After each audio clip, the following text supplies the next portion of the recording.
This right here is the 7 Artisan full frame 35mm T2.0 cine lens.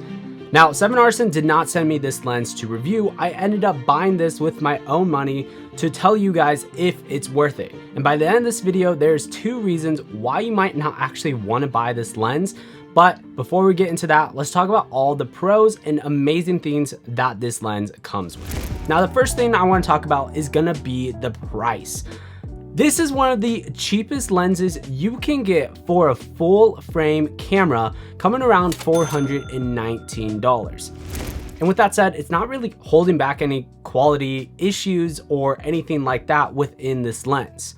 This is an extremely durable and heavy duty lens, being an entire metal build all around it. Now, continuing on the physical body itself, this is in an entire metal lens right here with cine teeth all around it. Now, the first bigger cine teeth ring is for pulling your focus, and the second one is changing your T-stops. Now, T-stops versus f-stops. T-stops is basically just a more accurate way of reading light, so it is a T2.0. Now, even though that this lens is small in its size itself, don't let that shock you, because this lens does have a lot of weight to it. This lens weighs about 1.5 pounds or 674.5 grams, which is pretty heavy for a lens this size. Now, this could be either a pro or a con, depending if you want a lens that's heavier to give your entire kit more weight, or if you're looking for lenses that are more lightweight, then this lens might not be for you.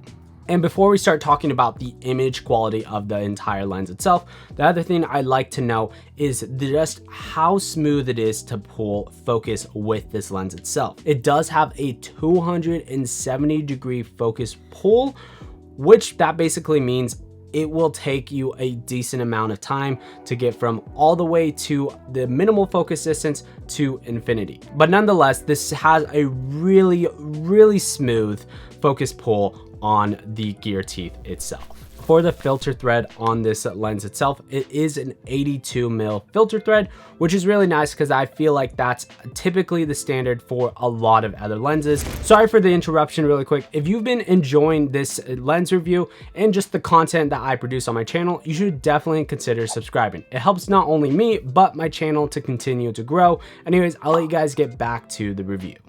Now, when I was doing all my test shots, I noticed that the bokeh was super crisp, and I honestly really love cine lenses for this reason. Not only the fact that it just feels really smooth when you pull focus on cine lenses, but it gives the image a ton more characteristic to it. So what I'm meaning by this is the fact that most of the prime lenses, especially ones with autofocus, are more of a neutral, just natural looking image, while cine lenses tend to give a lot more characteristics to the final image itself. And on top of that, when you're pulling focus on a cine lens, it's not as perfect as a prime lens may be. And this just, again, gives your image a lot more characteristics when you're slowly pulling your focus versus your focus just jumping from one point to the next point really quickly. Now, before I tell you the 2 issues I do have with this lens that might consider you not purchasing it, here are 2 other quick little cons that is worth considering before purchasing this lens. The first one is obvious. It has no autofocus. This is a cine lens. To get autofocus on a cine lens will require a lot more money than just purchasing a prime lens with autofocus. Now, if you're looking for a cine lens, obviously you probably should already know this: no autofocus. The second big thing to consider, which I kind of mentioned earlier, is the weight of this lens. This lens is definitely gonna get heavy, especially if you have long shoot days and you want to shoot on cine lenses. It is worth noting that this lens itself weighs 1.5 pounds, which will get your arms pretty tired over the span of the day. Now, while both of those cons are very subjective, these next 2 might be the reason not to purchase this lens. The first one is going to be color shifting in the warm and green tones. Now, even though this can be easily color corrected internally in your camera or in post, it is worth mentioning that this lens does have a pretty big extreme color shift towards warm and green tones. Again, I just correct this myself internally in my camera and with my own LUTs. It's something worth to note that there is a color shift, and it's something just to consider when you are shooting. If you can shift your camera internally in camera and not have to do it in post, that's just one extra step that you will save you time and not mess your image up in post. But if you end up pinning this lens on, just hit record at a standard white balance, there will be a color shift and it will be shifting towards warmer tones. And my second and biggest reason why you might not want to purchase this lens is going to be focus breathing. Now, focus breathing is the change in your field of view while you're changing your focus distance. Basically, this has an extreme pull. If you have this lens on a tripod and you're pulling focus, you'll notice the field of view itself changing in the sides and corners of this lens.